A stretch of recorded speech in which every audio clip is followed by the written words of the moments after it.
So I want to talk about the psychology of what's happening right now because I think that this will help you understand why things are going as they're going. So let me tell you a story, and this will make sense of it. Um, so the university where I teach is a very small Division 1 school. If you're outside the United States, Division 1 is the largest division for athletics, and there's two parts of Division 1, and we are Division 1, but we're really, really small. So we have a football team that doesn't do so well. So I went to the first football game, and it started off, and the other team was up 3-0 before you knew it. Then it was 10-0 before you knew it. And I was watching the cheerleaders trying to get people in the stands excited about the game, and it was like pulling teeth. It was painful. They were, come on, let's go, right? And we're like, yeah, whatever. I mean, it's kind of sad and depressing. And then it became 10-3. We came back a little bit. 10-6. We came back a little bit more. And then it was a long time. We still didn't have a lot of enthusiasm yet, but there was some interest. Like it wasn't outside of probability that we could still pull it off. In the fourth quarter, there are 4 quarters in a football game. In the fourth quarter, we went up 12-10. And then you could feel it in the crowd. You could feel the excitement. And after we scored, the other team started rushing back, and they were really driving down the field, and like you could just feel the excitement in the stands. But that's because something had materially changed where we were winning, and there's a certain psychology to winning that I think is at play with what was going on. Let me tell you about the end of the game, and then I'll tell you about Ukraine. At the end of the game, they drove all the way down the field, 8 seconds left, and they were just about to score, and someone was offsides. They got a 10-second penalty with 8 seconds left, which meant the game was over. We won the game. We won it because of a technicality, because of an error. It was the most weird way to win a game, but we won the game. Okay, so let's set that aside and let's talk about Ukraine now. So what's happening in Ukraine, I think, is that it's hard to get behind what's going on the field.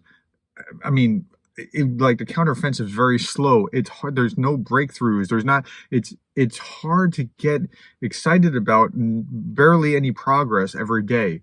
And I think the Zelensky administration is well aware of this, which is why they've shifted to a different strategy of now attacking the Kerch Bridge and now attacking drones in Moscow and a massive drone attack in 7 different locations throughout Russia. And all these kinds of things are happening because they're still showing that they can win in some way. Now, it's not winning, in the counteroffensive. Like they would like to have a big push and drive to Melitopol or Mariupol or something, like something that shows that they're actually behind it.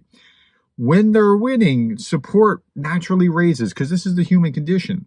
I think Russia's doing the same thing. So it's really interesting to see, like Russia is spending millions of dollars, like $1 million missiles to bomb some supermarket or a residential building or something so that they can say that they've done something. It didn't even matter what they hit, as long as they can say that they've done something.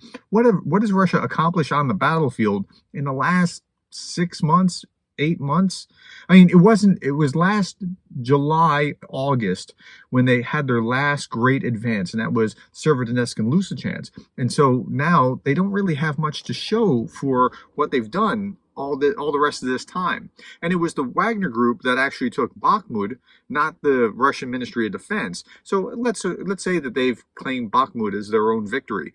They really don't have much to show for it. So these missile strikes on various places are showing that they're taking it to those Ukrainian Nazi types, right? Like that's how they're framing it in their media.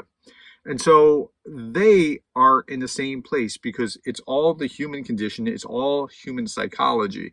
And both sides have to shift the momentum of their supporters, of their backers, and remember, Russia has supporters and backers, and that is the foreign entities with which they need to trade in order to keep their economy going.